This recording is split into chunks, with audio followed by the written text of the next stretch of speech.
Bienvenidos a la materia sistemática de mamíferos de la carrera de Biología de la Universidad Mayor de San Simón.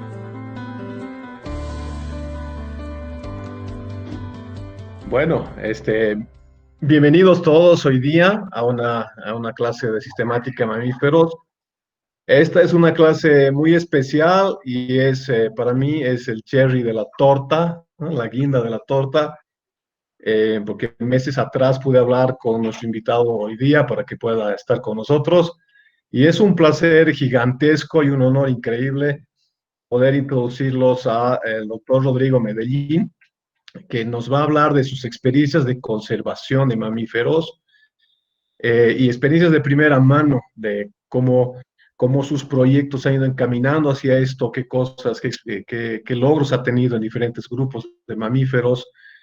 Rodrigo actualmente es biólogo de la carrera de biología de la UNAM en México. Ha hecho su doctorado en ecología tropical en la Universidad de Florida en Gainesville. Rodrigo trabaja con un arco iris impresionante de temas, la mayoría relacionados a mamíferos, en diferentes ecosistemas del mundo, de hecho, ¿no? Y ahora trabaja muy de cerca con africanos, aquí en Latinoamérica, en diferentes sistemas, ¿no? Rodrigo utiliza el enfoque desde la ecología de comunidades, interacciones planta-animal, biología poblacional, enfermedades infecciosas, parasitología. O sea, su gama es realmente impresionante. Es titular C del Instituto de Ecología. O sea, eso es lo más alto que uno puede llegar al Instituto de Ecología. La siguiente categoría creo que es emérito. Es profesor adjunto de la Universidad de Columbia. Es investigador asociado del American Museum of Natural History de Arizona, del Museo del Desierto. Es presidente del Bat Specialist Group de la UICN y ha sido presidente de la Sociedad de Biología y la Conservación, entre muchas otras atribuciones que Rodrigo ha tenido. De lejos que Rodrigo es uno de los conservacionistas e investigadores más importantes que tenemos en Latinoamérica y en el mundo. Ha pasado por Europa, por África. Ya córtele. No, maestro, tengo que meterle. Creo que sus logros más importantes está obviamente en sus publicaciones, ¿no? Tiene más de 200 publicaciones, muchísimos artículos, revistas, etcétera. Y posiblemente muchos lo conocen como el Batman de México, pero yo creo que es el Batman más de todo el mundo. Conozco a Rodrigo hace 31 años. Ay. Y este es mi diario de campo de esa época, en la que yo pongo ahí que empezó la charla con tres especialistas, un quiropterólogo que se llamaba Roberto o Rodrigo. Y ahí dice exactamente la hora, o sea, a las 10, entre 10:45 y 11:30, he conocido a Rodrigo, y hace 31 años que venimos trabajando en diferentes cosas. Hemos trabajado juntos, he tenido el placer de estar con él en cursos, en proyectos, en la red latinoamericana de conservación de murciélagos. Entonces, es pues un lujo tremendo poder tener a Rodrigo en esta clase y compartir contigo, ¿no? Con lo que tienes para contarnos aquí. Y se me ha hecho corta la introducción porque he tenido que resumir un montón de cosas, pero realmente, Rodrigo, un millón de gracias. Yo voy a dejar de presentar aquí, para que tú puedas poner y hacer la presentación, para que tú puedas tener la presentación y ahí te dejo al público. Muy bien, perfecto. Muchísimas gracias. Lucho, gracias. Quiero agradecer a la Universidad Mayor de San Simón, al Instituto de Genética y Biodiversidad la invitación. Efectivamente, Lucho y yo nos conocimos hace 31 años. Yo tenía 3 años, él tenía 1. Y desde entonces, pues hemos estado haciendo cosas juntos, y vamos a seguirle. Hoy quería yo empezar a compartir, bueno, entonces, implementar en políticas públicas y no morir en el intento. Para eso voy a usar 3 ejemplos de 3 especies particulares con las que he trabajado, pero como dice Lucho, efectivamente he trabajado y sigo trabajando con un montón de especies más. Y todas las especies y más del 90% de mis artículos se han convertido en implementación de políticas públicas. Entonces, hoy vamos a platicarles un poco del trabajo que hemos hecho con jaguar, con borrego cimarrón y con los murciélagos magueyeros del género Leptonicteris. Para empezar con el jaguar, cuando ustedes escuchan la palabra jaguar, usualmente todos tenemos en la cabeza, se nos aparece una imagen de que el jaguar es una representación transcultural y transtemporal del poder y de la superioridad. Eso es lo que denota el concepto de jaguar en nuestra cabeza. Por alguna razón, tan es así y es tan transcultural y tan transtemporal que, por ejemplo, si en tiempos de no COVID pasa el profesor Luis Fernando Aguirre en su coche jaguar, ya saben ustedes que va una persona de mucho poder, de mucha superioridad, de mucha presencia, ¿no? Simplemente Sí, porque está en un coche jaguar, ¿verdad? Bueno, lo mismo sentían los antiguos aztecas cuando veían esta figura. ¿Ven mi cursor, Lucho? sí, sí se Ok, ve el cursor. ok. Esta figura acercándose a ustedes porque sabían que sus días habían ya llegado a su fin, porque el guerrero jaguar son las fuerzas especiales del ejército azteca. Y por supuesto que lo vestían de jaguar para incrementar su poder, para incrementar su superioridad. Por eso es que es una representación transcultural y transtemporal. Lo malo es que al mismo tiempo este gato representa problemas para los rancheros y para los desarrolladores, problemas entre comillas, porque lo que realmente está sucediendo es que nosotros, como rancheros y como desarrolladores, nos estamos metiendo en la casa del jaguar y entonces el jaguar, como es una especie protegida, se convierte en un obstáculo para nuestros objetivos, nuestros intereses.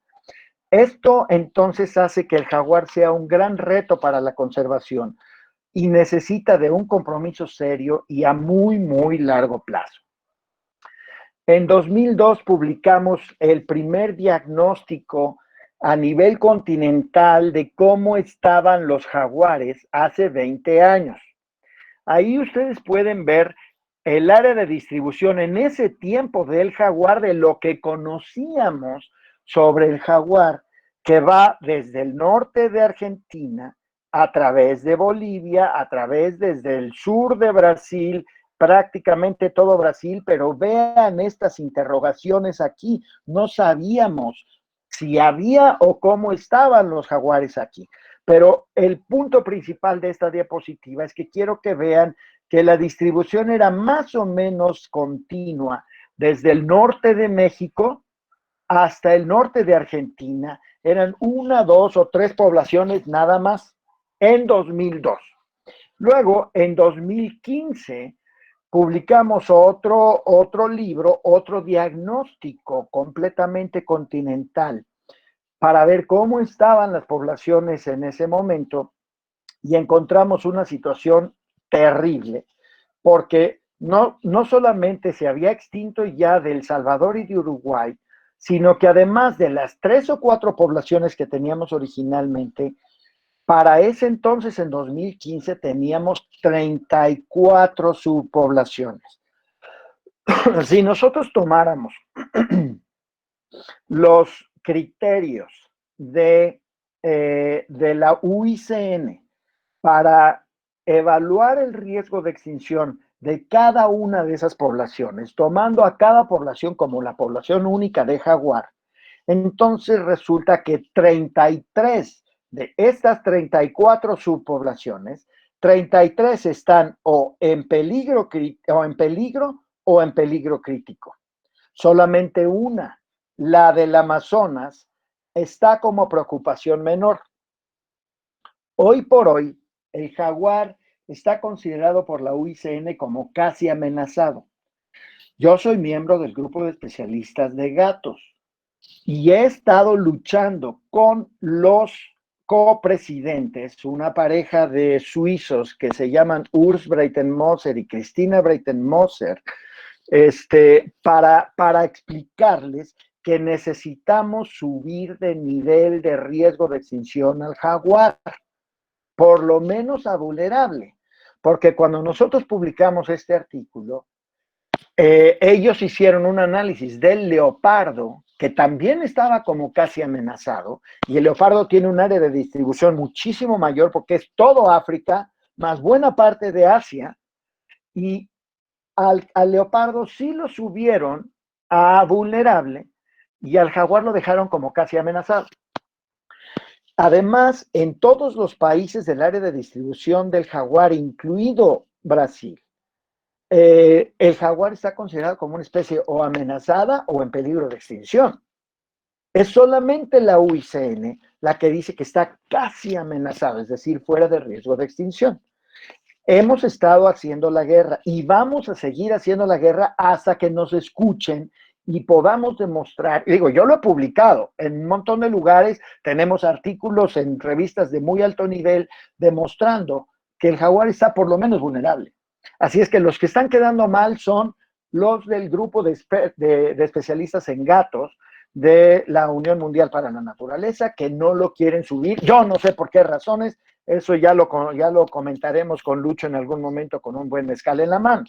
Bueno, cuando esto sucede, entonces nos ponemos a trabajar de la mano con el gobierno federal mexicano, la Secretaría de Medio Ambiente y Recursos Naturales, para crear hace 15 años el Programa Nacional para la Conservación del Jaguar, que tiene como objetivo asegurar la permanencia de esas poblaciones viables del jaguar y que tiene muchas líneas de acción, de las cuales voy a comentar varias aquí.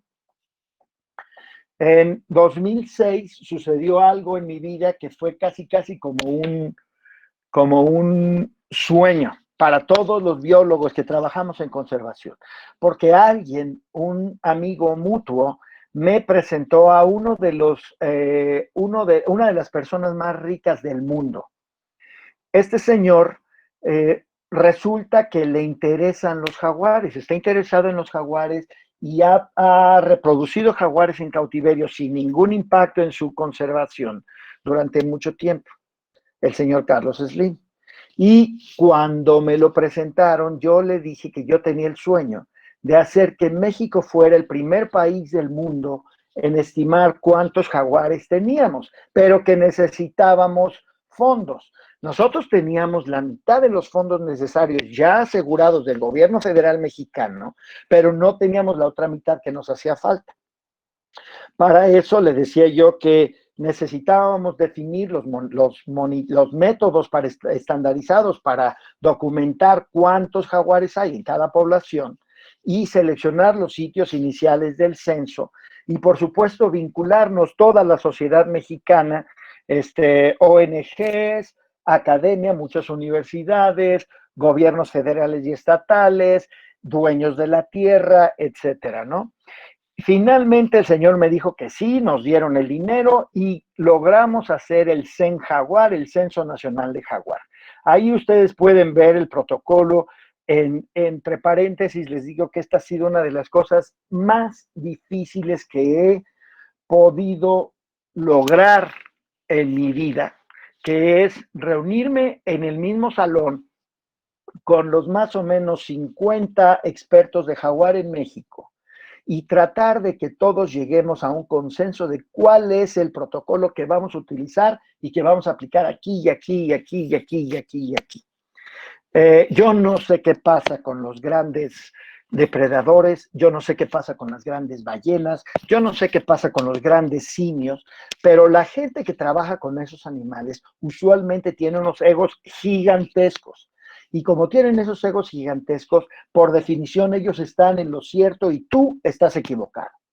Entonces, fue realmente un reto muy grande. Me costaron 5 días de estar tratando de negociar con ellos para que pudiéramos llegar a este protocolo que ustedes ven aquí. Finalmente lo logramos.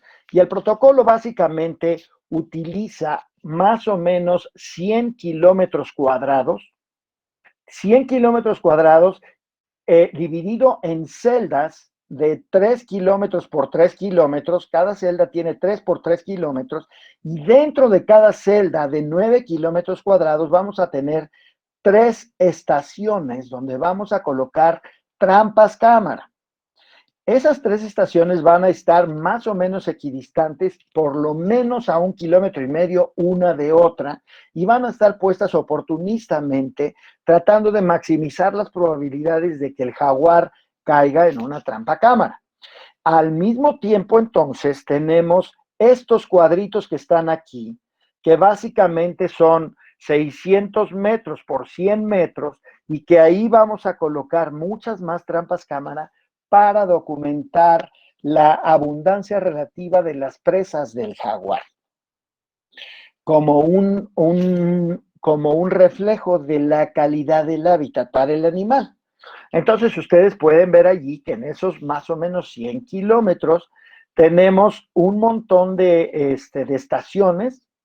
Aquí en las azules son triángulos, en los rojos son círculos. Cada uno de esos es una estación donde vas a colocar tus trampas cámara. La mitad de esas estaciones son dobles. Tienen una trampa cámara de un lado y otra trampa cámara del otro, de manera que cuando el jaguar pase por en medio, vamos a obtener ambos lados de del animal, y vamos a poder identificarlo de manera individual así. Y la otra mitad son solamente sencillos.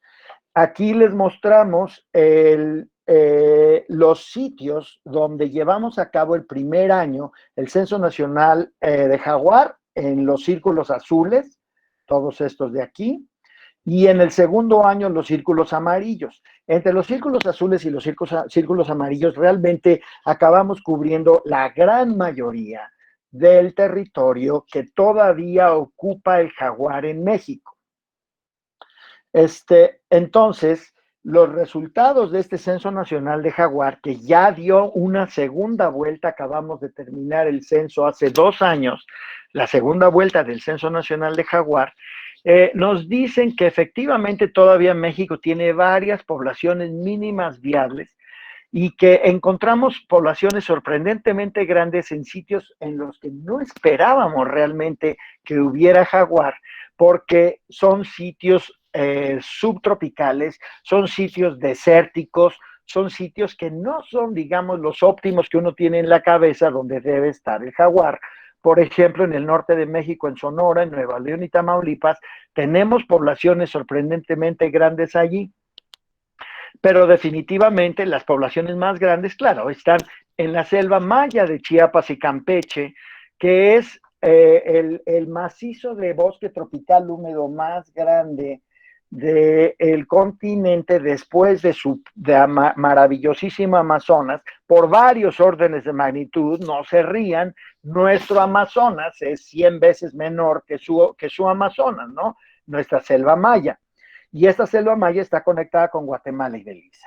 El número estimado de jaguares en todo México hoy por hoy es de aproximadamente 3,800 jaguares.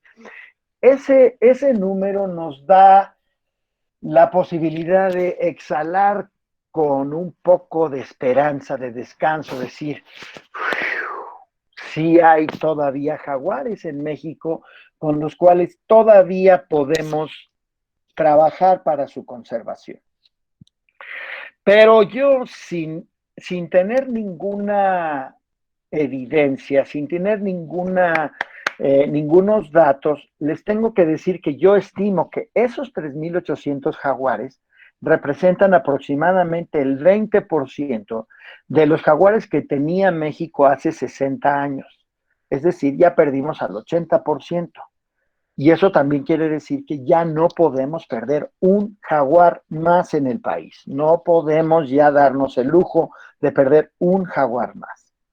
Y aquí tienen ustedes las características que afectan al jaguar más frecuentemente de las amenazas más serias, que es la matanza directa, la matanza por venganza del ganadero, la matanza por la curiosidad, la matanza por la sed de la adrenalina de matar al gato más grande, y más recientemente, que si tenemos tiempo después en las preguntas lo comentaré, la matanza por una amenaza relativamente reciente en nuestro continente, pero que ya está afectando a Bolivia también. Empezó afectando mucho antes a Bolivia que a México, pero el comercio ilegal de partes, productos y subproductos de jaguar para el comercio ilegal en los mercados chinos ya ha causado muerte de varios jaguares en México.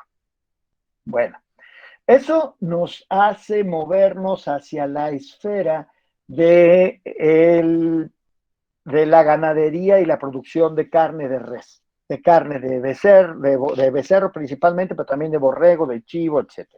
Y ahí echamos a andar con el gobierno federal mexicano, una vez más, este protocolo de atención a conflictos con felinos silvestres por depredación de ganado. Aquí lo que hacemos es que el, el, este, el productor de carne se registra ante este programa de atención a conflictos, y en ese momento esa persona adquiere el compromiso de dejar de matar al jaguar, por supuesto, pero también dejar de matar las presas del jaguar. Pensemos por un momento qué sucede cuando está viviendo el jaguar allá afuera en su bosque, y el ser humano llega, penetra, invade y empieza a tumbar árboles. Y el jaguar así, viviendo en su bosque, pero el bosque se está cayendo porque los humanos ya entraron. Y luego, después de tumbar árboles, los seres humanos empezamos a cazar cerdos de monte, venados, tepezcuintles, que creo que les dicen pacas, allá no me acuerdo, Lucho. Pacas, sí, fochis.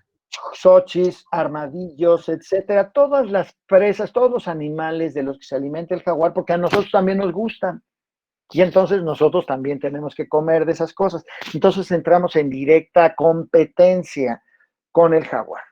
Le quitamos sus presas, le quitamos su caza, y encima ponemos unos animales tontos, que se llaman ganado, enfrente del jaguar, y le decimos: tocas al ganado y te mueres, se acabó. Pues eso claramente no es justo. Entonces, el programa de atención a conflictos monitorea las poblaciones de jaguar y de sus presas, y si las presas se van para abajo como resultado de la cacería de la gente local, no le vamos a pagar las pérdidas que tuvo ese ganadero, ¿no?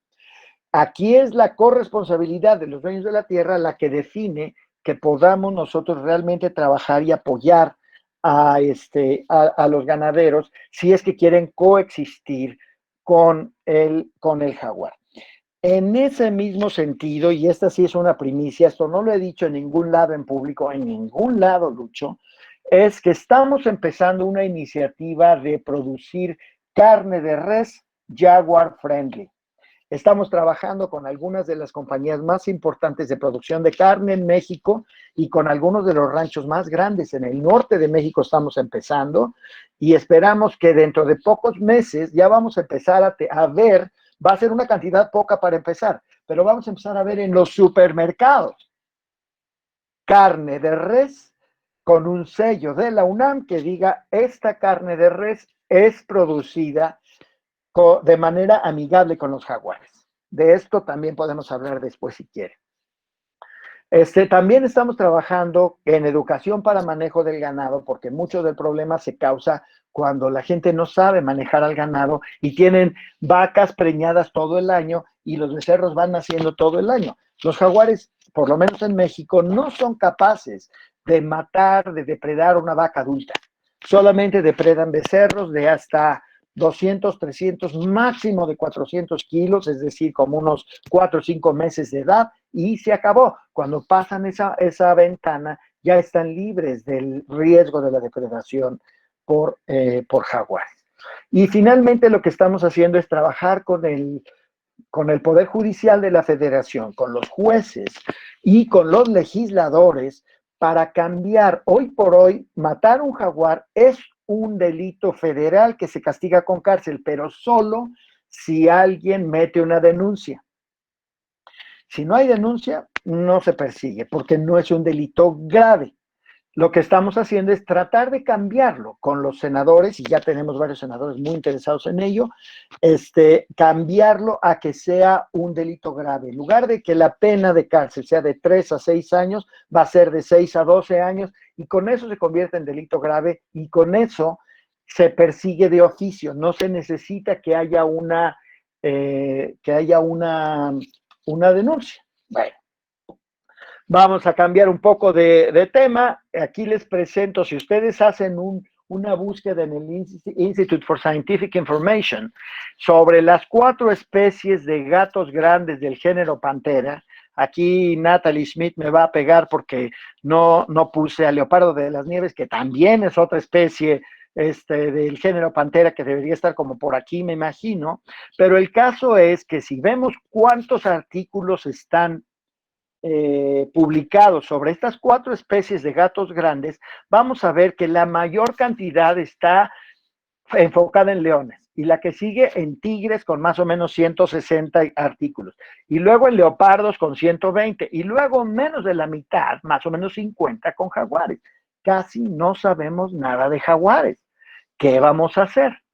Necesitamos extraer las lecciones de esas otras especies, y para eso hemos firmado un convenio con el Kenya Wildlife Service, porque en África los leopardos no están tan en riesgo de extinción como están en América todos los jaguares. Entonces, lo que queremos es extraer lecciones de conservación. ¿Cómo es posible que en África, desde el sur del Sahara hasta Sudáfrica, tengan leopardos viviendo incluso en ciudades? Si no han visto Planet Earth 2, la serie que está en Netflix de la BBC, por favor véanla. En el capítulo, creo que es 6, en el 5 o en el 6, es la vida silvestre en las ciudades, y hay una secuencia de leopardos viviendo en ciudades sin ningún problema. Nuestros jaguares no pueden vivir en ciudades por alguna razón. Necesitamos entender, extraer todas esas lecciones y aplicarlas para la conservación de los jaguares. Bueno, vámonos al campo. Aquí lo que ustedes están viendo es el extremo sur de México. Les pido otra vez que no se rían. Este es nuestro Amazonas. Toda esta parte de aquí es selva húmeda tropical, y a esto le llamamos la selva maya. Bueno, vamos a aprender del jefe. Vamos a preguntarle al jefe qué hacer para conservar al jefe. El jefe no es mi director de mi institución ni el secretario de Medio Ambiente. El jefe es el jaguar. Nos debemos al jaguar y le vamos a preguntar al jaguar qué hacer para conservarlo. Entonces, a partir de esta zona, esta es la región lacandona en el sur de México, donde yo he trabajado y donde mis huesitos eventualmente descansarán.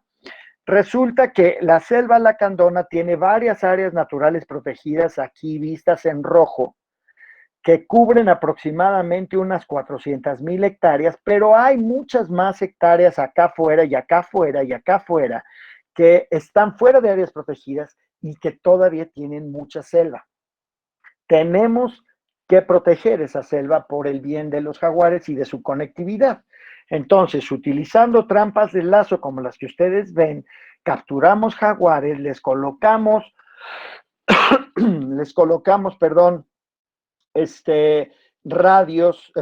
collares con GPS, con sistemas de GPS para entender sus movimientos, y gracias a eso podemos mostrar, por ejemplo, aquí lo he simplificado con 4 individuos nada más. En rojo está el polígono de 2 hembras diferentes y en azul está el polígono de 2 machos diferentes. Quiero que se enfoquen en este polígono de la parte de arriba de la diapositiva, donde ustedes van a ver que este jaguar tiene locaciones en el lado de México. Este río que ven aquí es el río Usumacinta. Es nuestra caricatura de del río Amazonas. Es un río, el río más grande de México, más o menos de 1 kilómetro de ancho, que nos divide de México y Guatemala. Todo esto de acá es Guatemala, todo esto de acá es México. Este jaguar que está aquí está cruzando el río Usumacinta cada 2 o 3 semanas, cruza el río Usumacinta y se va a visitar a su novia guatemalteca. Y allá se queda 3, 4 semanas y luego vuelve a nadar a través del río Usumacinta, a cruzar de regreso a ver a su novia mexicana, porque no se vaya a enojar su novia mexicana. Ese es exactamente el, la conexión genética que necesitamos asegurar para el futuro de la conservación de los jaguares. Entonces, lo que hemos hecho con el gobierno, aunque este gobierno no lo va a tomar definitivamente, este gobierno es lo menos interesado que he visto en mi vida en términos de medio ambiente, pero aquí lo que estamos proponiendo es la creación de una nueva área protegida allí que vincule, que conecte las áreas protegidas de la selva lacandona con las áreas protegidas de Guatemala, equivalentes y que cruzan constantemente los jaguares por aquí. Estamos siguiendo y no vamos a cejar hasta que esa zona sea realmente un área natural protegida. Entonces, los próximos 50 años van a decidir definitivamente el futuro del jaguar. Necesitamos una aplicación de la ley segura y clara y directa. Necesitamos más disposición oficial de la que tenemos actualmente, mucha educación del público y trabajo con los dueños de la tierra. Y aquí quiero darles otra primicia. El mes próximo, no es cierto, agosto, estamos en julio, en septiembre, que es el mes en el que México celebra su independencia, vamos a lanzar, el gobierno mexicano va a lanzar un nuevo billete de 100 pesos con la figura de un jaguar. Este trabajo ha sido una labor de varios años de mi esposa, la doctora Clementina Equigua, que ha estado trabajando con el Banco de México para producir billetes nuevos con animales carismáticos representativos de la tierra mexicana. Vamos a hacer muchísimo ruido, ustedes se van a enterar por Facebook, Twitter, Instagram, lo que sea, van a ver ustedes, porque no es nada más un billete con una forma de jaguar, es un billete que tiene realidad virtual. Hoy por hoy ya tenemos 2 billetes, uno con la ballena gris y otro con el águila real, que si ustedes los ven con su celular así, ustedes pueden escuchar el grito del águila y pueden ver al águila volar, ¿no? Eso algo parecido va a pasar, claro que el jaguar no va a volar, pero lo van a ver dentro de un mes más o menos. Bueno, vamos a cambiar de capítulo y ahora nos vamos sobre el borrego cimarrón, ese animal que están viendo allí, en inglés se llama Bighorn Sheep. Bueno, ahí en rojo ustedes están viendo la distribución original del borrego cimarrón, pero que en los últimos 60 años se ha disminuido esta línea roja a solamente las zonas amarillas en la península de Baja California y en el estado de Sonora. Ya lo habíamos perdido en los últimos 50, 60 años en el estado de Chihuahua y en el estado de Coahuila y en el estado de Nuevo León. Nada más los teníamos entonces en Sonora, Baja Norte y Baja Sur. Aquí ustedes pueden ver la isla más grande de México, la isla Tiburón, que es donde se enfoca este proyecto. En otra vida yo fui director general de vida silvestre en los 90s y una de las primeras cosas que hicimos fue precisamente hacer un censo nacional de borregos cimarrón, que son mucho más fáciles de censar que los jaguares, porque lo hacemos desde un helicóptero, viendo desde arriba y contando y contando y contando. Con eso nosotros llegamos a la conclusión de que en Baja Sur había 1000, en Baja Norte 2000, en Sonora más o menos 2200 y en Isla Tiburón solito, más o menos 600 animales. Aquí todas las poblaciones están fragmentadas y ninguna población es mayor de 100 o 200 animales, excepto la de Isla Tiburón. Allí ustedes ven la isla Tiburón, son 50 kilómetros de largo, como por más o menos 20 kilómetros de ancho. Y aquí lo que están viendo en tierra firme en el estado de Sonora es el Pico Johnson, una montaña que es importante para este fin para para este concepto, para esta historia que les estoy contando, porque de Pico Johnson, el gobierno mexicano en 1975 capturó a 16 borregos cimarrones de Pico Johnson y los metió a la isla Tiburón. En ese momento no teníamos información de que hubiera habido borrego cimarrón en Isla Tiburón. La isla estaba vacía de borrego. Metieron los 16 y los 16 se reprodujeron. Entonces, hoy por hoy tenemos el sueño de cualquier biólogo de poblaciones, porque podemos construir la curva de crecimiento de una población de borrego, dado que sabemos que aquí había 16 en 1975. Aquí hubo un intento de censo terrestre que no lo vamos a tomar en cuenta, pero de aquí en adelante hemos estado haciendo censos cada año.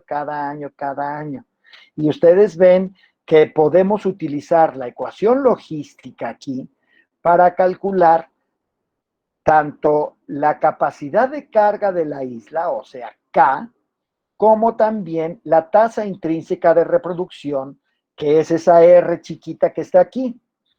Esa R chiquita de 0.3 es la tasa intrínseca de crecimiento poblacional más grande reportada por cualquier población de borrego cimarrón en el mundo.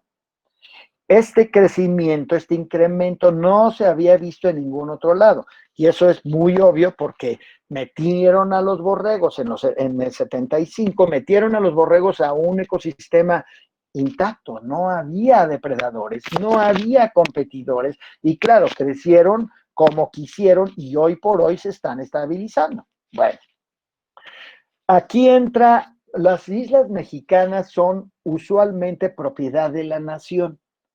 Son propiedad de la nación, no son, es decir, son propiedad pública, no tienen dueño, pero hay unas cuantas islas que sí tienen dueño, y la isla Tiburón es un caso particular en donde el presidente Luis Echeverría también en 1975 les dio el título de propiedad al grupo indígena Seri Oconcac, Seri Oconcac, que es un grupo indígena relacionado con los apaches del norte de México y sur de los Estados Unidos.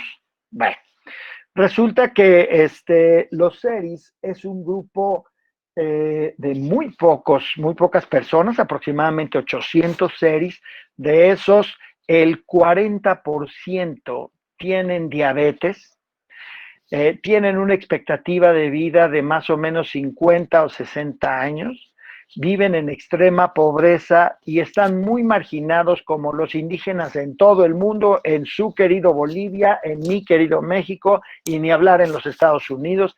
En todos lados donde hay indígenas están muy marginados, muy golpeados y muy abandonados. En ese momento nosotros entramos en contacto con la comunidad indígena Seri y les dijimos que queríamos echar a andar un programa de aprovechamiento y conservación para su beneficio. Me llevé al jefe Seri y a su asistente y a los 10 otros ancianos Seris al poblado, a la ciudad más cercana que se llama Hermosillo, a la capital del estado de Sonora, a 2 horas de donde ellos viven, 2 horas y media más o menos, y les abrimos una cuenta de banco en donde ellos iban a poner un dinero que iba a venir, no me maten, pero que iba a venir de cacerías de borrego cimarrón. Y ahorita voy a defender el concepto de cacerías como un instrumento de conservación. Entonces, ellos estuvieron de acuerdo, fuimos, les puse 3,000 pesos para su cuenta y no sé qué. Bueno, va. Está establecida y armamos una colaboración interinstitucional, internacional, intersectorial, de ONGs, de academia, de dueños de la tierra, de los propios seres y de gobierno, para echar a andar este programa de aprovechamiento. Y entramos en contacto con esta organización que se llama FNOS, Foundation for the North American Wild Sheep, que es un grupo de gente de los Estados Unidos, que son principalmente cazadores de mucho dinero, cuyo interés es poner borregos en las montañas de cada, de cada lugar donde ellos pueden ir a cazar borregos, porque quieren seguir cazando borregos, entonces siguen poniendo borregos allí, los borregos se reproducen y ya que llegaron a un cierto nivel, entonces pueden empezar a cazar. Entonces yo les dije, bueno, ustedes quisieran subastar por primera vez en la historia los primeros 2 permisos. 2 borregos se van a morir, solamente 2, de una isla en México. Me dijeron que sí, desde luego que sí, y me dijeron, definitivamente nosotros los vamos a apoyar en todo lo que podamos. Entonces yo les dije, ok, el dinero completo, el 100% de los recursos generados por esa cacería, se va a meter al fideicomiso SERI, a esa cuenta de banco que nosotros abrimos para ellos y que implica que cada peso que sale de allí por medio de un cheque, el cheque tiene que ir firmado por los 12 ancianos SERI para asegurar la transparencia y la credibilidad de cómo se están utilizando los recursos. Bueno, resulta que nos vamos para allá y subastamos el primer permiso. Piensen ustedes, yo sé que en Bolivia no se puede cazar nada, pero piensen ustedes cuánto pagarían, si fueran ustedes un millonario gringo, cuánto pagarían por la posibilidad de ser el primer ser humano que va a cazar legalmente en la isla Tiburón un borrego cimarrón. ¿Ya pensaron en una cantidad? Bueno, pues ahora agréguenle un montón de ceros, porque fue el primer permiso se subastó. ¡Epa! No apareció aquí. Bueno, el primer permiso se subastó en $200,000 y el segundo en $195,000. Y solo son 2 permisos, es decir, cada permiso alberga a un solo individuo. Se va a morir un animal, nada más un animal, de un total de 600. Tenemos 2 muertes que nos están generando esa cantidad. A partir de entonces, los siguientes permisos se han estado vendiendo alrededor de $100,000 cada uno. Acá se brincó lo de los $200,000. Ese 200,000 tiene que estar arriba. Bueno, entonces, lo que están viendo aquí es este señor que está aquí, fue el que pagó $195,000 el primer año. Al siguiente año, yo en la subasta lo invito a hablar, le digo, señor, ¿no quisiera usted pasar al frente y contarnos su experiencia? Contarnos cómo lo tratamos, cómo le fue, qué tal está la isla, qué tal estuvo la cacería, estuvo lo que usted quiera contarnos. Y me dice el tipo, no quiero hablar. Digo, ¿pero por qué no? No, me dice, yo no quiero hablar. Pero le digo, es que necesitamos para que siga subiendo el precio. Me dice, precisamente, yo quiero regresar a la isla. Y si yo hablo ahorita, voy a decir puras cosas buenas que van a generar más interés en la isla, en las cacerías de la isla, y el precio se va a ir para arriba y yo no quiero pagar más. Así es que yo, calladito, me veo más bonito y no voy a hablar. Ese señor ese año pagó $100,000 por un permiso más, que fue el que cobró esta pieza que ustedes están viendo aquí, que es el borrego cimarrón trofeo más grande del mundo, cazado con arco y flecha. Entonces, las buenas cacerías y el éxito en conservación promueven el propio proyecto. Al mismo tiempo, el grupo indígena SERI está recibiendo entrenamiento y están colaborando con muchos investigadores y con mis propios estudiantes. Ahí está un SERI con una antena de telemetría siguiendo los movimientos de un borrego. Aquí están mis alumnos haciendo censos de vegetación en la isla Tiburón con los SERIs. Y todo esto sigue avanzando de la mano, ¿no? Entonces, hoy por hoy, además, estamos sacando borregos de la isla Tiburón para ponerlos en los lugares del área de distribución del borrego donde ya no existe. Por ejemplo, allí en Chihuahua y allí en Coahuila ya hay poblaciones importantes de borrego que el año pasado celebraron su primera cacería. Esas poblaciones nosotros las pusimos allí en 98, 99. Hoy ya tienen suficientes borregos como para que se lleve a cabo una cacería allí. Definitivamente la cacería no es tan cara como en Isla Tiburón, pero también los dueños de la tierra se están beneficiando, están por ahí de 60,000, de 70,000 dólares cada cacería. Y al mismo tiempo el equipo serie está participando directamente en la toma de decisiones y toman su destino en sus manos. Ya no dependen de las dádivas del gobierno, ya no dependen de las limosnas, de que algún gobernador de repente les da algo de dinero. Ya son ellos los que están recibiendo su dinero a partir de su propio programa de manejo del borrego cimarrón. Además, están ordenando sus propias pesquerías, están restaurando otras tierras seris, metiendo más borrego en otras zonas, están eliminando el pasto búfalo, un pasto exótico invasor de África, que nosotros les dimos unas pláticas y ellos se dieron a la tarea de eliminar el pasto búfalo, que tiene que arrancarse con la mano, porque si lo quemas, nada más estás liberando la semilla, y ellos lo entendieron perfectamente y lo están haciendo. Vamos con el último bloque, los murciélagos magueyeros, ese que están viendo allí es Leptonicteris yerabuene, y todo esto que están viendo aquí es puro polen. Todo está cubierto de polen la cara de este animal.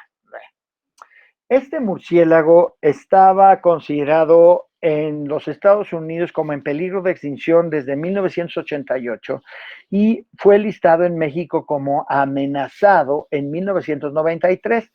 Fuimos en los Estados Unidos Don Wilson el que lo enlistó y en México yo, de manera que en 1994 echamos a andar ya los programas de recuperación con una estrategia que me ha funcionado muy bien y que me ha dado muchísimo gusto, que la RELCON, por ejemplo, la ha adoptado como un modelo para trabajar, que es una alianza entre investigación, educación ambiental y conservación, que se retroalimentan en todas las direcciones uno y otro. La investigación le dice a las acciones de conservación qué es lo que hay que hacer, pero las acciones de conservación también le dicen a la investigación cuáles son los siguientes pasos que tenemos que investigar para poder lograr mover para adelante la agenda de conservación. Y la educación ambiental le pide a la investigación información, la manejan ellos en sus programas de educación ambiental y también regresan con preguntas adicionales que salen de los programas de educación ambiental para que la investigación y la conservación se compaginen, se integren en esta estrategia de 3 vías, ¿no? Nosotros usualmente hacemos los censos de murciélagos usando cámaras de video infrarrojo con luces infrarrojas que ustedes pueden ver aquí.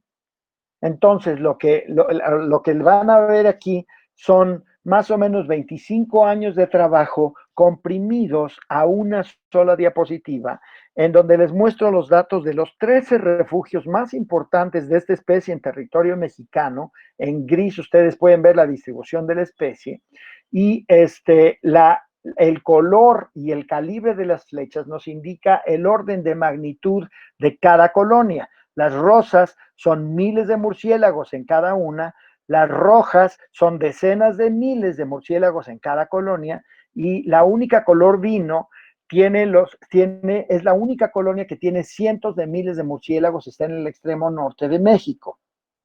Lo que ustedes están viendo en las columnas azules es nuestra estimación en el momento de mayor ocupación de la colonia, y como pueden ver, casi todos muestran una estabilidad bastante clara, excepto, por ejemplo, en este caso, en una colonia en Chiapas, que a veces tiene 80,000, a veces tiene 15,000, 80,000, 15,000, pero casi todos los demás están más o menos estables. Y además aquí les quiero comentar que tenemos colonias nuevas. Esta colonia de aquí en el norte del estado de Puebla es una colonia nueva. Es una cueva fea, una cueva sucia, una cueva sin interés desde el punto de vista espeleológico, pero con mucho interés desde el punto de vista biológico, porque es la cueva del continente americano, hasta donde yo sé, que tiene más especies de murciélagos. Hasta 2015, más o menos 2014, tenía 13 especies de murciélagos. Y yo la he seguido durante todos estos años porque yo la conocí cuando tenía yo 16 años y ahí hice el primer inventario de esa cueva con 13 especies de murciélagos y así se había mantenido. Total que en 2015, 2014 por allí, mando a mis alumnos a que vayan a ver a la cueva, que saquen la lista de especies y me salen con 14. Y me dicen que hay leptonícteris hierbabuena en esa cueva. Y les pongo una regañiza de los 1000 diablos, porque les dije, no tienen ustedes idea de cómo se ve un leptonícteris. Esa cueva yo la conozco hace más de 30 años y nunca ha tenido leptonícteris. ¿De dónde sacan con que tiene leptonícteris? Se van a los libros y se ponen a revisar los libros. Y los alumnos, no, pues es que de veras, que sí, sí hay leptonícteris. No hay leptonícteris allí, les digo, no hay. No, es que sí, que venga, que por favor, que vamos. Total que ahí voy yo regañándolos todo el camino desde México hasta la cueva. Llegamos y yo a comerme mis palabras una por una, porque después de más de 40 años de que no había leptonícteris, ahora ya hay una colonia de 4000 ahí, 4000 leptonícteris, ¿no? Entonces, claramente tenemos que el panorama indica que la especie se está estabilizando o está creciendo. Vamos a llevarlos al campo otra vez. Este es en el desierto del Pinacate, esa colonia del extremo norte de México, la más grande del mundo para esta especie. Esa es la entrada de la cueva. Cuando nos metemos a la cueva y vemos la cueva desde afuera, ¡ay, me falló! Bueno, aquí vamos a poner las cámaras en sentido perpendicular a cómo salen los murciélagos para poderlos calcular. Y aquí lo que van a ver es ese video que muestra, ahí está, que muestra la cantidad de los murciélagos saliendo.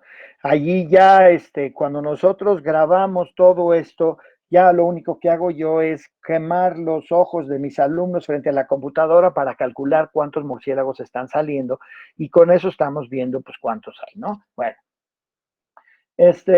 al mismo tiempo en esta cueva, esta es una cueva de maternidad, todo lo que están viendo allí son hembras preñadas y lactando.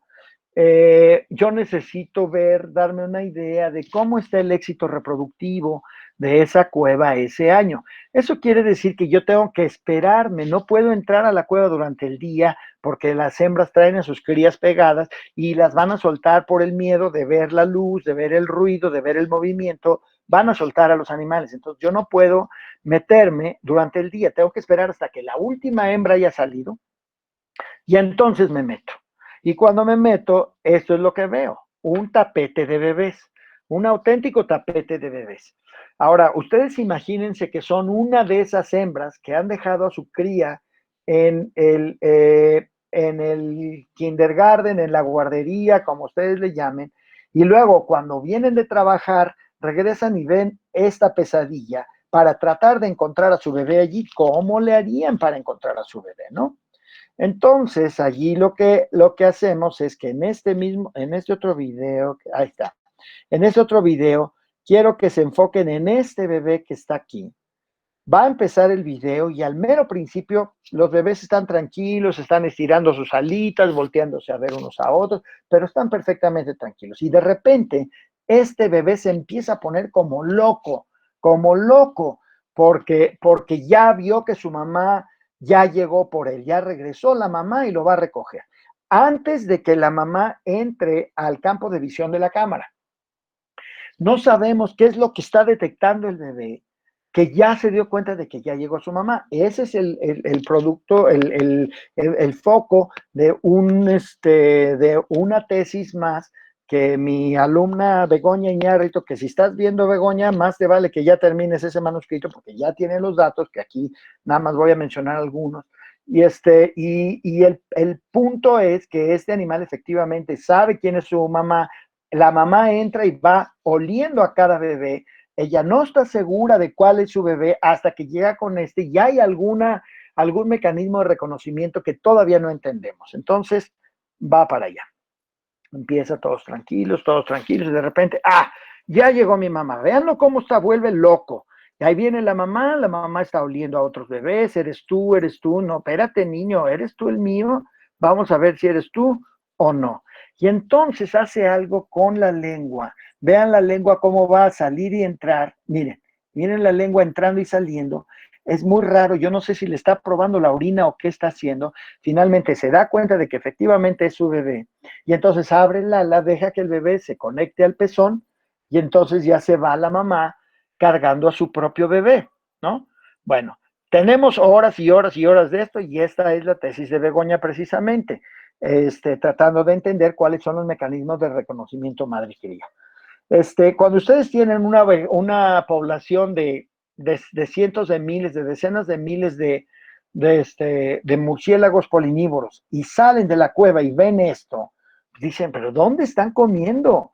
En esa zona del mundo, la dieta está dominada en un 90% por polen y néctar de cactos columnares. Y aquí lo que ustedes están viendo es un cacto columnar aquí, otro aquí y otro acá, y se acabó. No hay más en el ambiente. Mientras que si tenemos esa colonia allí, tendría que verse una cosa así.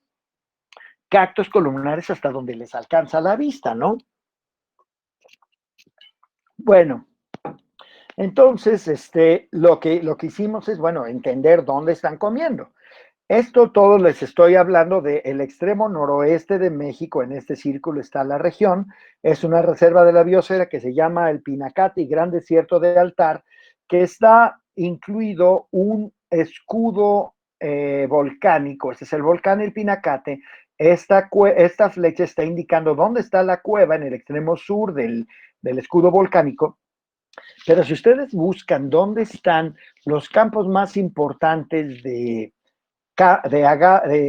cactos columnares, aquí está el más cercano y acá está el segundo más cercano. Aquí les estamos hablando de distancias de 40 kilómetros hacia el norte y 50 kilómetros hacia el noreste, cuando es un animal de 30 gramos, de 25 gramos, un animal muy chiquito que se alimenta de néctar y polen. ¿Es posible que realmente van a poder negociar esas distancias tan gigantescas? Aquí entra el doctor Yossi Jovil de la Universidad de Tel Aviv en Israel, que él inventó estos nuevos radios de VHF que además llevan una unidad de GPS y además tienen un micrófono ultrasónico que va grabando todo lo que va gritando el murciélago acá arriba, ¿no? Y resulta que con eso pudimos seguir los movimientos de esos animales, de forma que aquí ustedes ven la cueva, el Pinacate, aquí en este círculo anaranjado.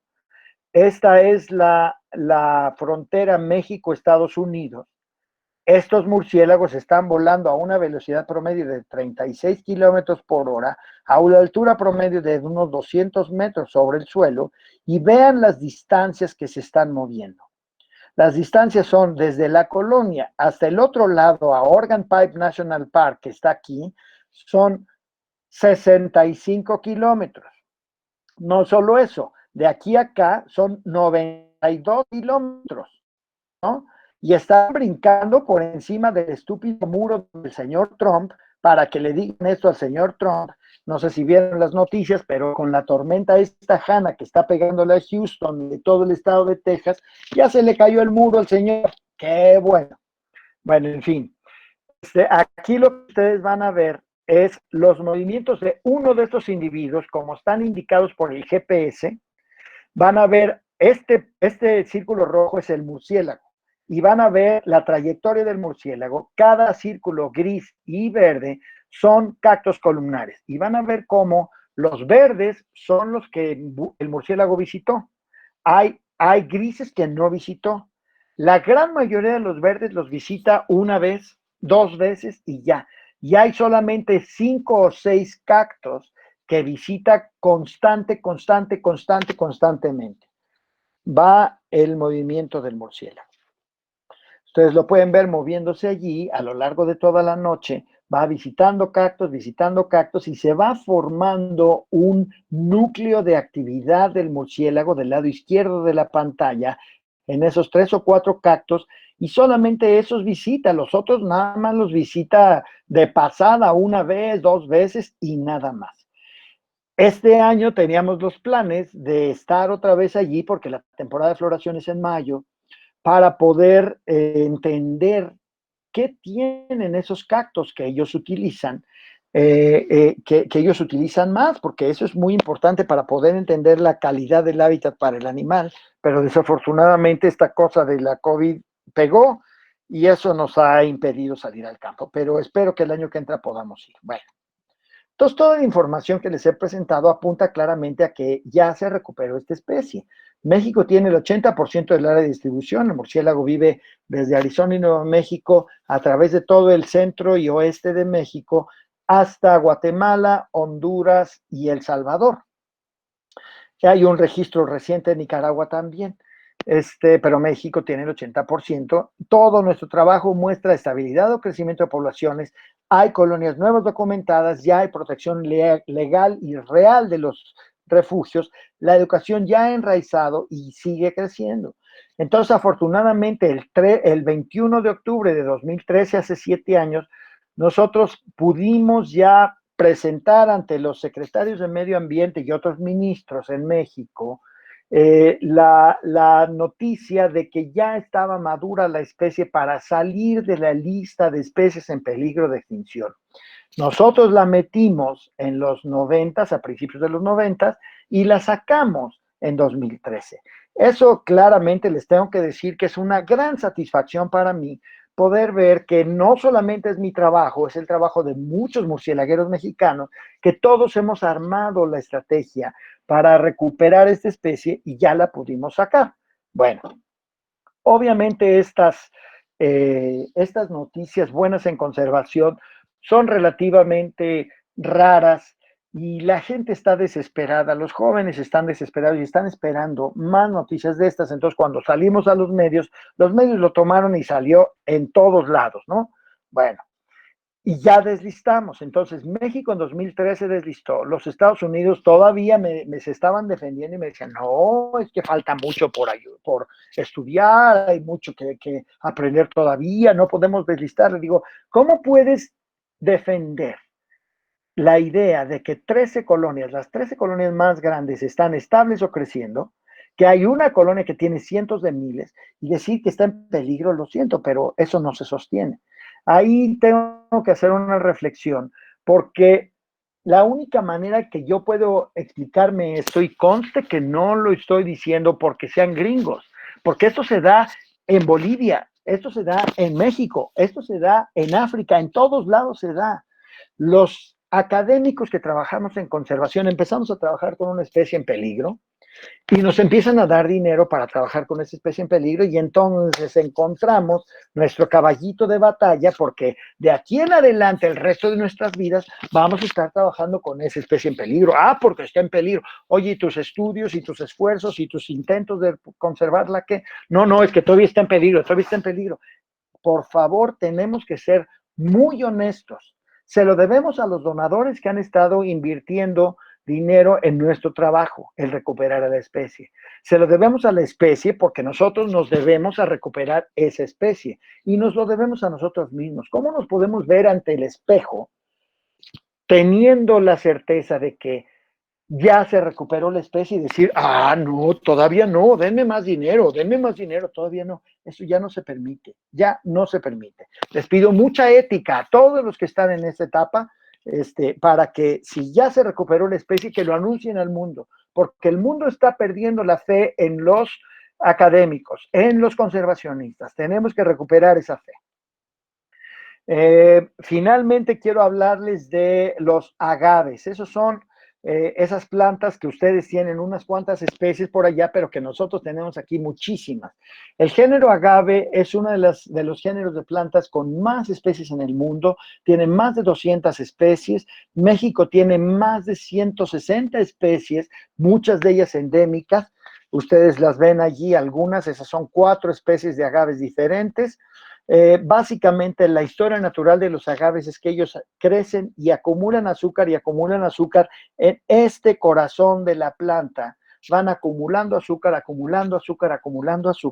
para que llegue el momento en que llegan a la madurez sexual y entonces crecen esta columna, el escapo se llama en términos botánicos, que finalmente cuando ya abre sus manos así y expone las flores, a que lleguen los murciélagos, que son los polinizadores más importantes del agave, y entonces esa es su única posibilidad de reproducción sexual.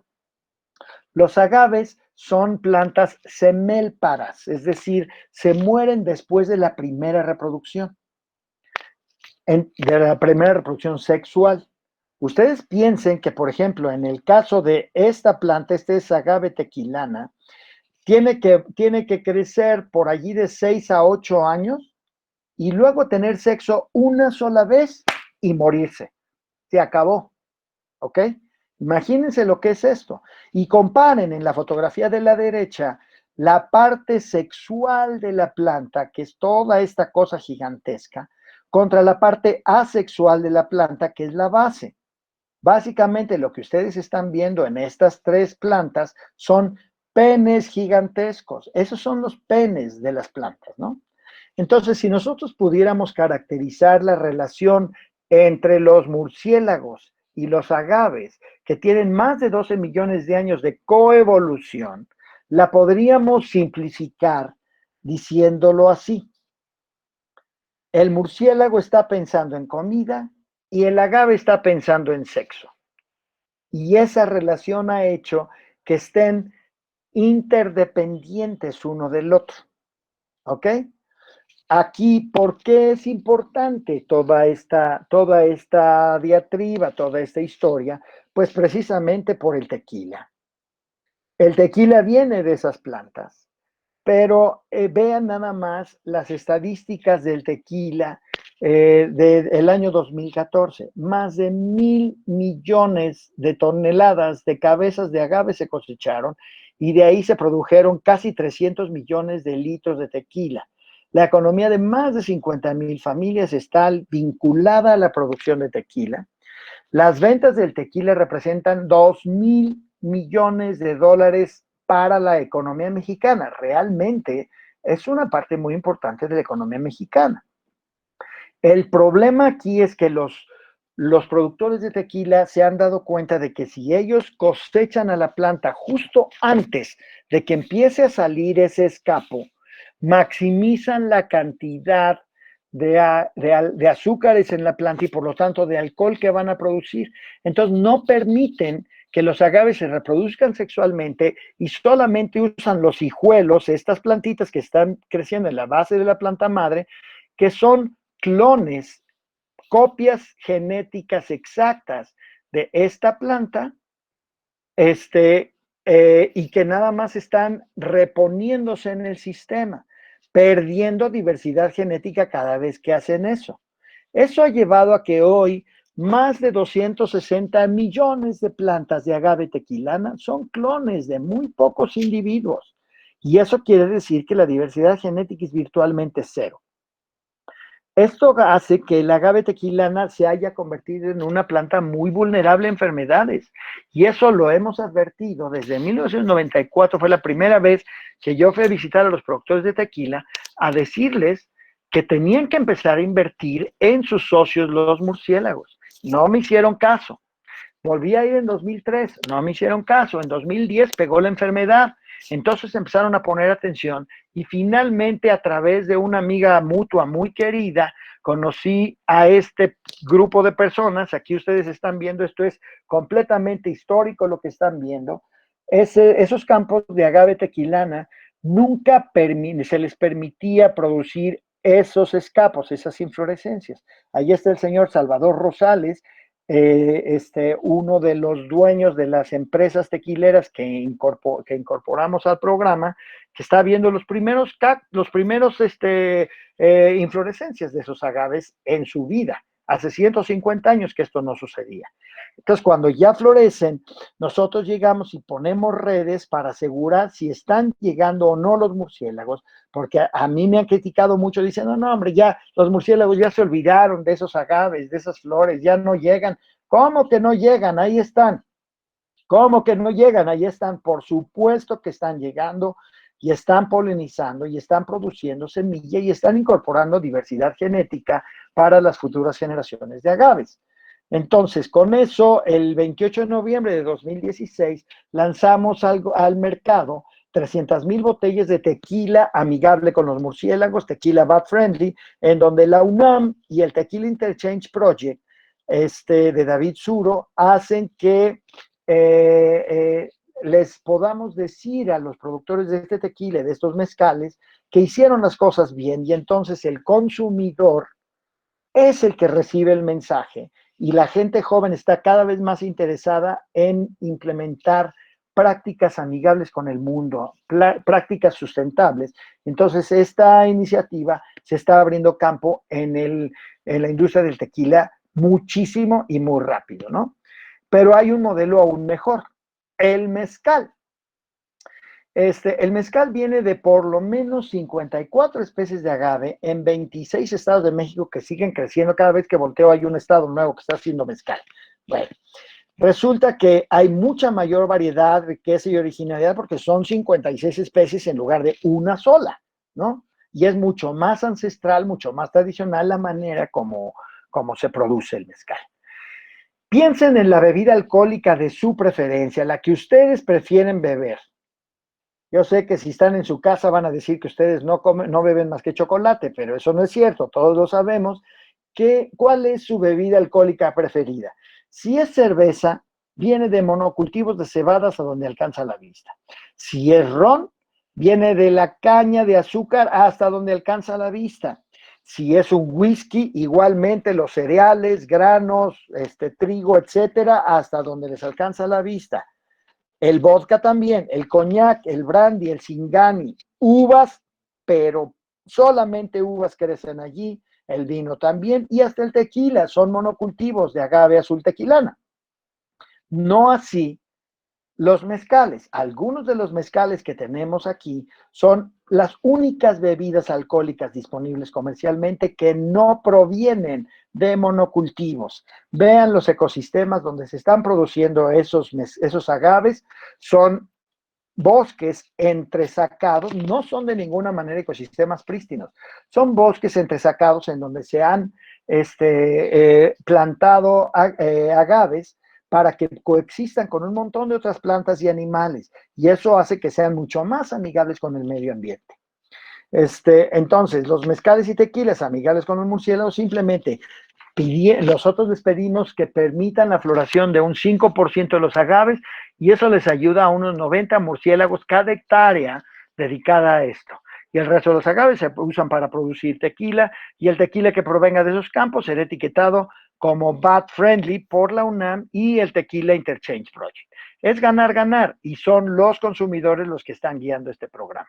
Y esta historia, de nuevo, es tomada por National Geographic, nos dan la portada, y claro, son buenas noticias en conservación, que sí se puede, sí hay esperanza en el mundo, ¿no?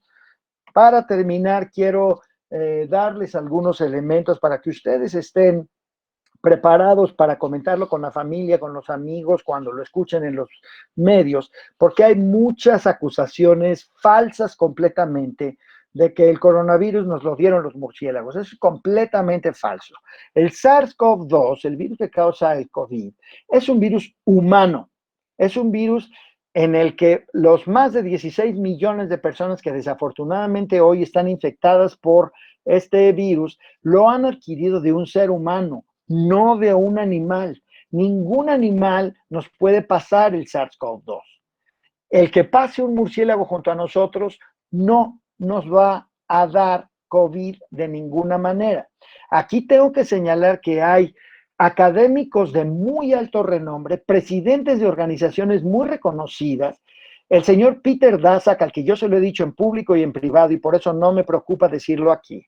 El señor Peter Daszak es el presidente de una organización en los Estados Unidos que se llama EcoHealth Alliance, en la que yo tuve confianza en algún momento, pero ya perdí toda la confianza porque sé a ciencia cierta que todos los que están trabajando ahí, lo único que les interesa es el dinero y la fama, y nada más.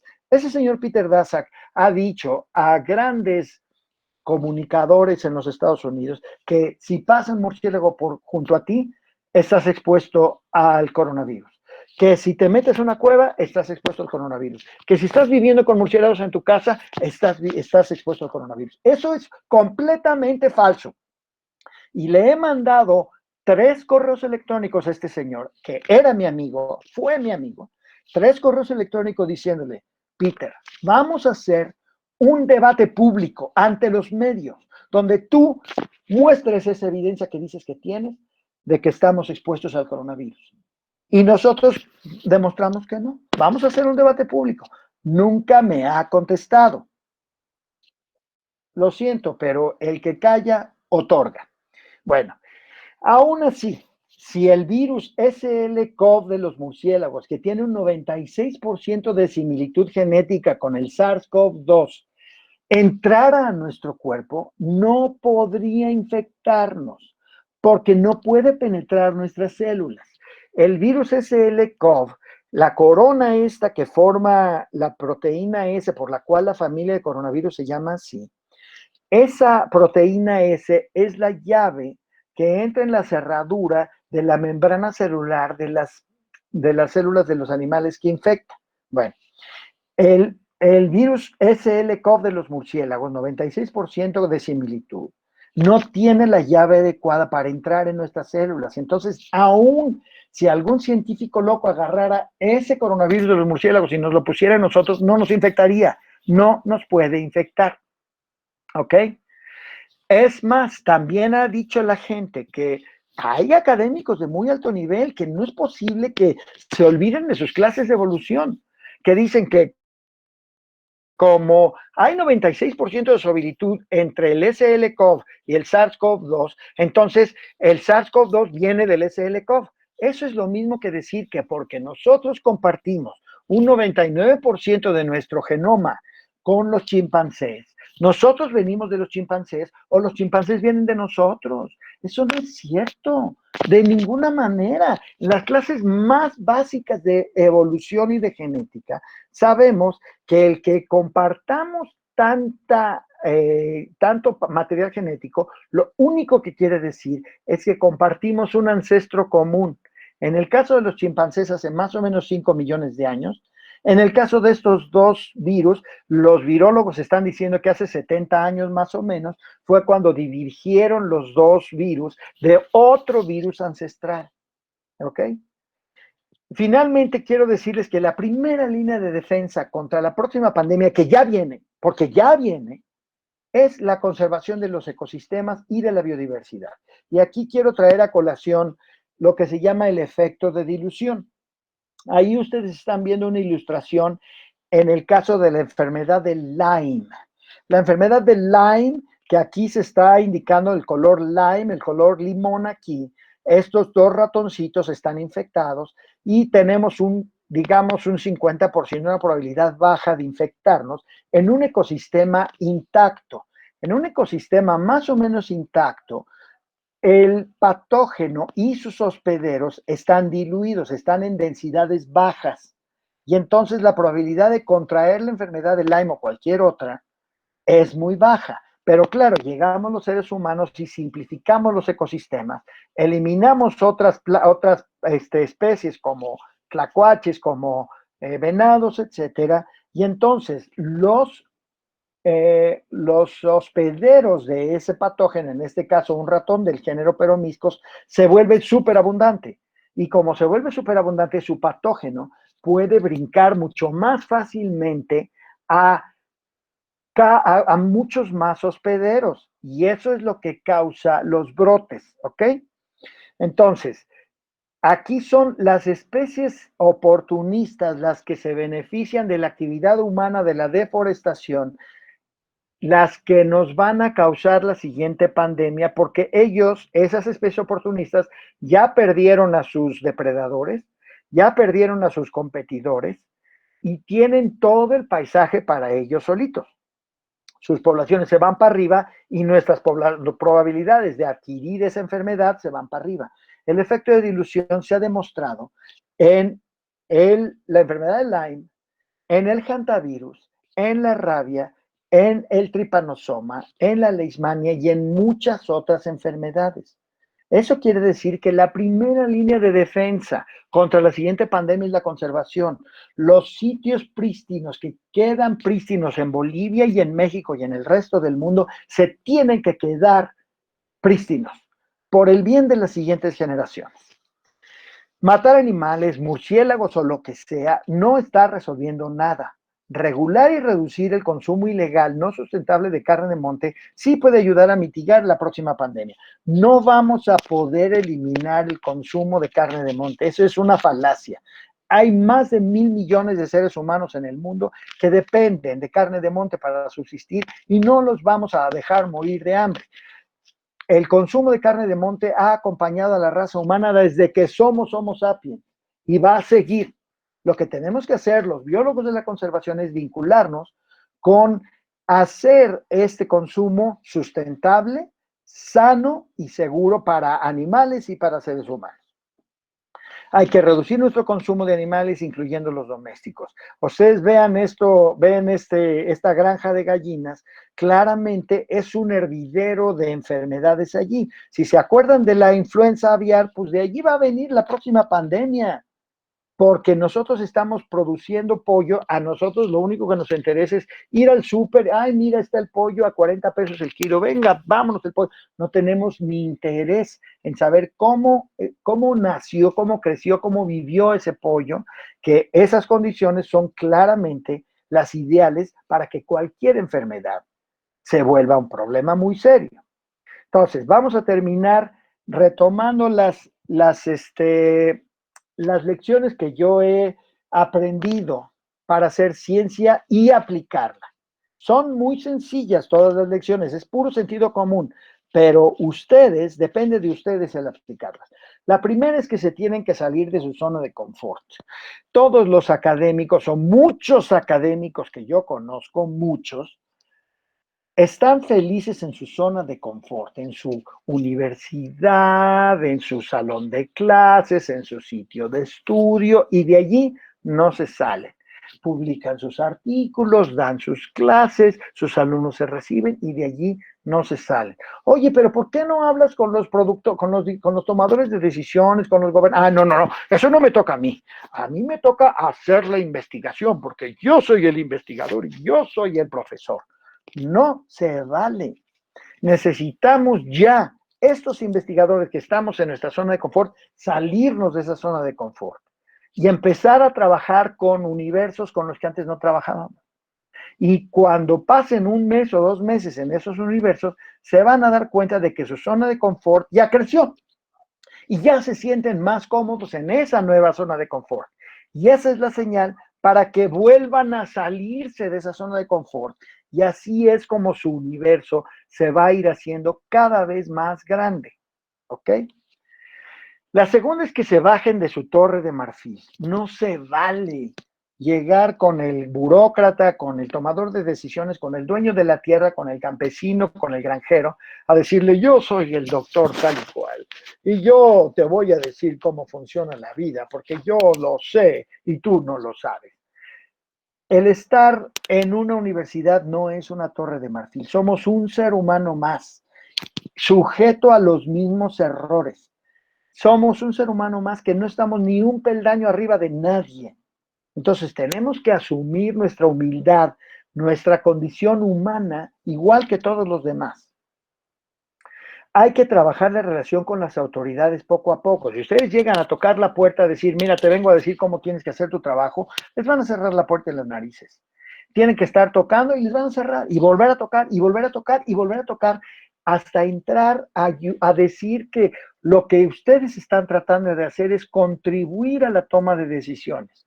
De alguna manera acercarse a los tomadores de decisiones de una manera muy humilde para que ellos vean que no son amenazas lo que venimos a decirles, sino vamos a poner elementos en la mesa para que ellos puedan tomar las decisiones de una manera más sana, más segura para el futuro.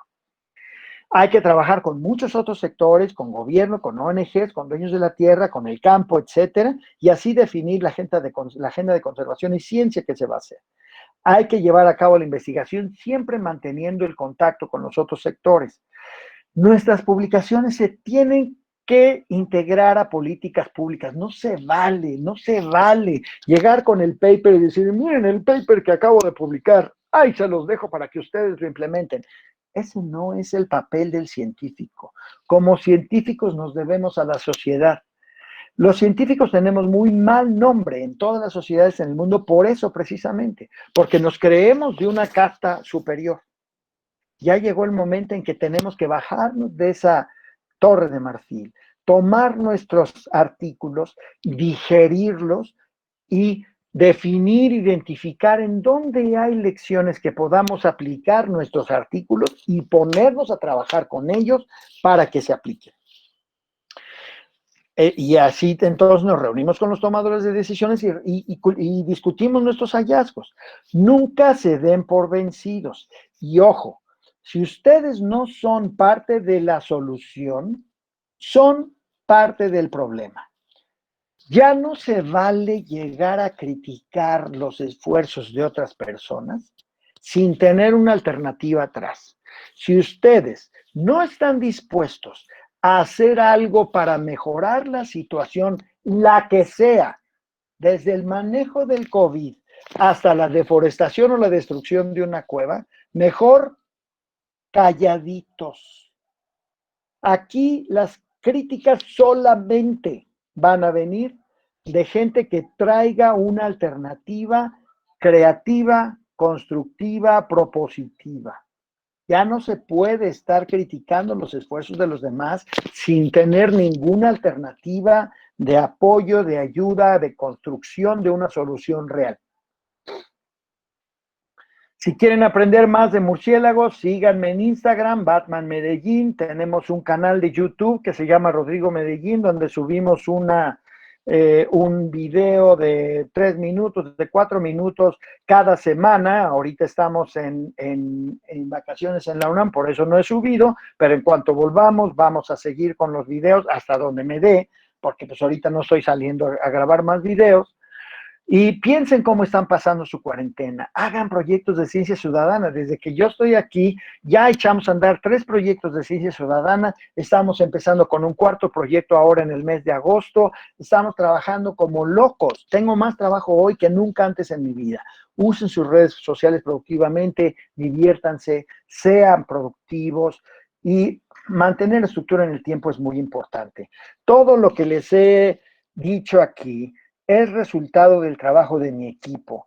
Yo soy un hombre que siempre ha delegado decisiones, delegado actividades en todo mi equipo y gracias a eso mi equipo realmente es el que está a cargo de todo lo que les he contado aquí y todo lo demás que hago yo. Son esas personas que están aquí y muchos más en México y en otros 16 países de 4 continentes. Muchísimas gracias por su atención. Excelente, 1.000.000 de gracias, Rodrigo. Siempre es muy inspirador escucharte. Espero que los chicos estén dando tantos mensajes tan importantes. Tenemos tiempo para algunas preguntas, si alguien quiere largar alguna. Voy a dejar de compartir, ¿verdad? ¿O ya me dejaste compartir? No. Depende de ti, sí, ahí tú la dejas. Sí, ya está. Okay. Entonces, yo quiero empezar con una preguntita. ¿Qué características va a tener el Jaguar Friendly? ¿Cómo van a manejar con la industria, con los ganaderos, etcétera? Fíjate que todo esto empezó cuando, una vez más, Ivonne Casey, mi alumna, hizo su doctorado allí con jaguares y el dueño, esta no es un área natural protegida, es un rancho ganadero. Son ya varios ranchos ganaderos, más de 50,000 hectáreas, en donde los dueños de la tierra dijeron, no vamos a matar jaguares, no vamos a matar jaguares. Los jaguares estaban comiendo, o sea, la tesis de Ivonne, se los cuento rápidamente, fueron 1 año y medio de estudiar la dieta de jaguares y pumas en ese rancho, en donde el 80% de la dieta de jaguares y pumas era ganado. ¿Ok? En ese rancho se habían extinguido los pecaríes de collar por una epidemia de distemper que los había matado a todos. Y los venados estaban bajo asedio porque los dueños de la tierra estaban mate y mate y mate y mate y mate y mate.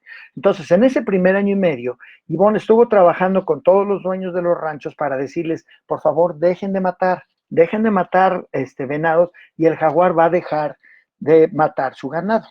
Y luego, después del año y medio, Ivonne dejó de monitorear la dieta de los jaguares y de los pumas durante 6 meses y en esos 6 meses se dedicó a alimentar venados y proteger venados y otras presas del jaguar y trajo de Arizona 60 pecaríes que se estuvieron reproduciendo y a los 6 meses ella liberó 80 pecaríes.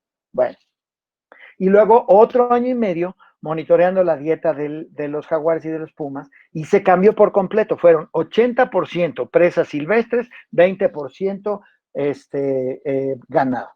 Con eso tuvimos finalmente la evidencia para decirle a la gente, ahí está, ustedes pueden beneficiarse de este manejo que ustedes están haciendo y nosotros les vamos a ayudar a que si ustedes ya no matan jaguares, ya no matan venados, ya no matan jabalíes, entonces la carne que salga de aquí va a ser etiquetada como jaguar friendly. Es lo único que queremos, que no haya deforestación, que no haya cacería de presas y que no haya matanza de jaguares. Con eso se acabó. Y como te digo, ahorita ya, ahorita son esas 50,000 hectáreas en el norte, pero ya tenemos el interés de la gente en el sur, de la gente que esa es gente mucho más pobre, que no tienen esas extensiones de terreno. Tienes que entrar en contacto con mucha más gente, mucha más, y ahí no va a ser tan fácil, pero ya ellos nos buscaron porque quieren también hacerlo así. Una vez que esto salga al mercado, estoy seguro de que va a haber muchos más ganaderos que van a incorporarse a este programa. Se va a hacer increíble eso. Ojalá salga adelante. Va a ser muy, muy importante. ¿Alguien más? ¿Alguna pregunta? No hay preguntas. Chicos, ¿alguien? Bueno, ahí. Yo quería hacer una preguntita. Dale, Nico. Sobre el tipo de pastoreo que se da. Buenas tardes, buenos días. Buenas. ¿Hay alguna diferencia entre la depredación de jaguares sobre ganado que se pastorea con pastoreo trashumante y con pastoreo rotativo, o es igual? Muy interesante tu pregunta, Nicolás, porque ese es parte del entrenamiento que Ivonne está aplicando a los rancheros. En primer lugar es sincronizar a las vacas para que paran a los becerros en los mismos 2 o 3 meses. En segundo lugar es meter a los becerros al establo durante los primeros 4 meses de vida. Y en tercer lugar, lo que en México se llama el manejo holístico del ganado, que es que si el rancho, que nunca es, pero que si el rancho fuera redondo, lo dividimos en rebanadas de torta, de pastel, en rebanadas así, y entonces se va moviendo el ganado de una rebanada a la que sigue, y eso le permite al pasto recuperarse y le permite a los jaguares y a los depredadores moverse en las zonas que no están siendo utilizadas. Definitivamente que cuando se trata de ese manejo holístico, se reduce también mucho la depredación, pero no hay muchos ranchos que estén haciendo eso. Así, ahorita un rancho que se llama Pueblo Nuevo del señor Jesús Moreno, que al que le mando un saludo si es que está viendo, él es el único de esos grupos de rancheros que está aplicando ese manejo holístico rotativo, ¿no? Pero definitivamente sí ayuda. Renzo, tenías una pregunta. Hola, buenos días, buenas tardes. Desde Chile, Rodrigo, un gran saludo. Luchito, muchas gracias también por brindar esta oportunidad, los dos, de adquirir sus conocimientos y experiencias. Rodrigo, realmente una enciclopedia de la conservación y genial ver todo esto que nos has podido enseñar ahora. Yo quería comentarte algo. Hemos estado viendo y aprendiendo mucho de lo que han estado mostrando tú, Lucho, y otros colegas sobre el tema de los murciélagos. Este énfasis que hay en que no son los culpables del coronavirus finalmente, y también tratando de hacer algo al respecto, dando charlas. Aquí he visto trabajos que muestran que la diversidad de coronavirus en murciélagos ciertamente es más alta, pero los coronavirus también están en otros grupos animales, ¿no? Como los cetartiodáctilos, donde están las cabras, vacas, chanchos y demás animales que consumimos y criamos, y que muchos de ellos además, la mayor parte de los coronavirus que están en estos grupos son zoonóticos, no así los que están en los murciélagos.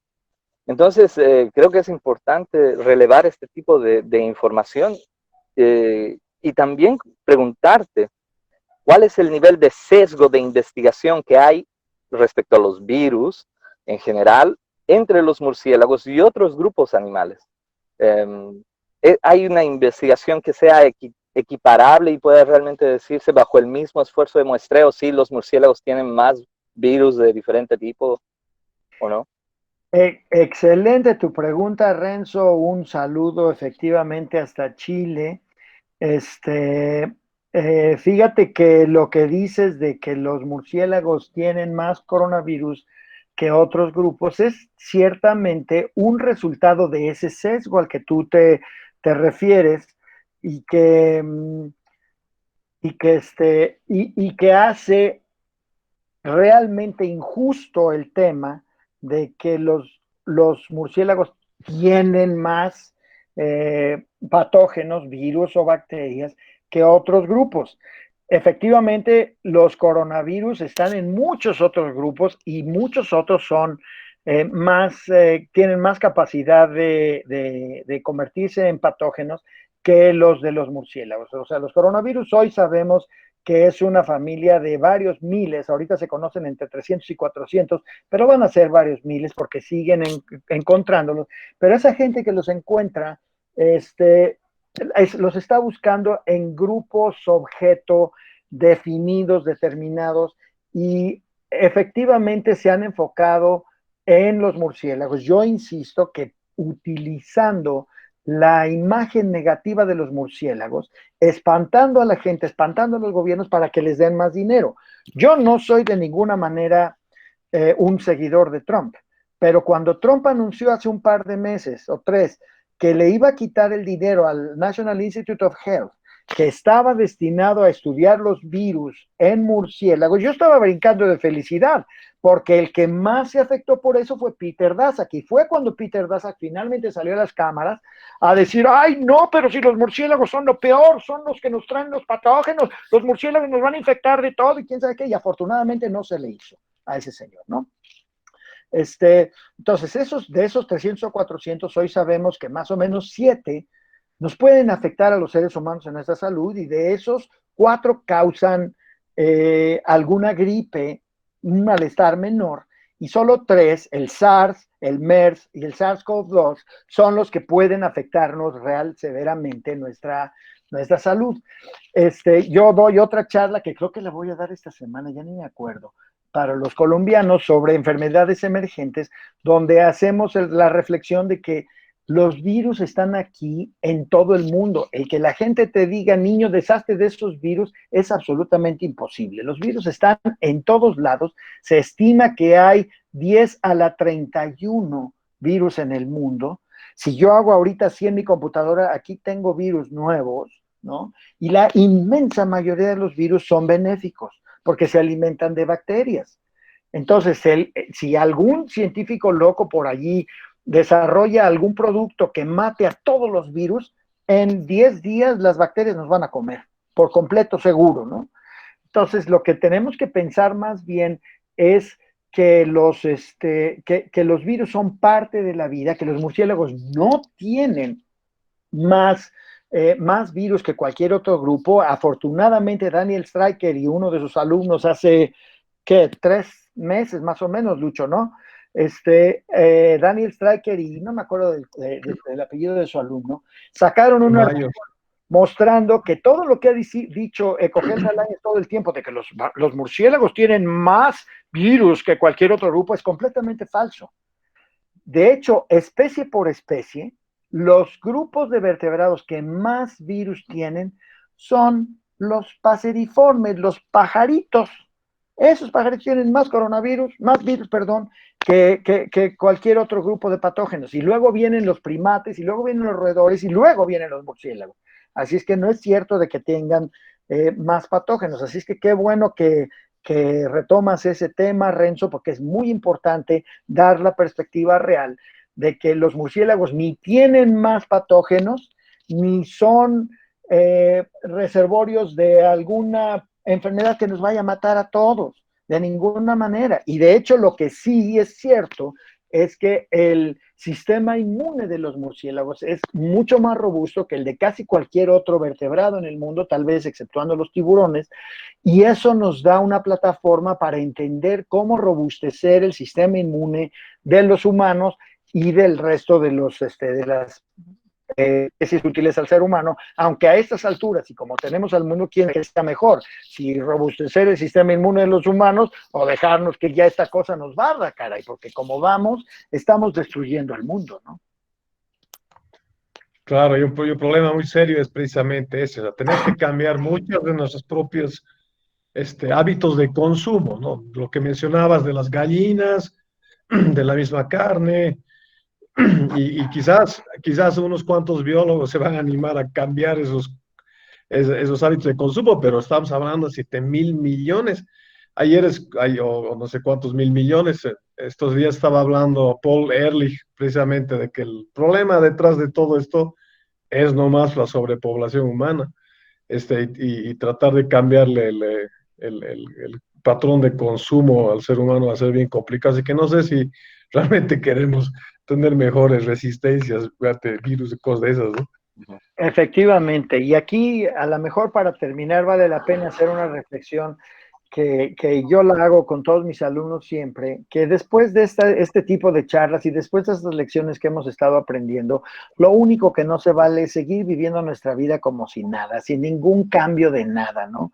Todos tenemos algo que hacer para mitigar, disminuir un poco nuestra carga sobre el planeta, desde cosas como cuánto tiempo tardas en la ducha, hasta enterarte de dónde vienen las manzanas, los tomates, las papas que estás consumiendo, hasta estás consumiendo camarón. Bueno, nada más con consumir camarón estás dándole en la torre al ecosistema marino, porque cada kilo de camarón representa 40 kilos de animales del mar, extraídos del mar, muertos, desperdiciados y regresados al mar.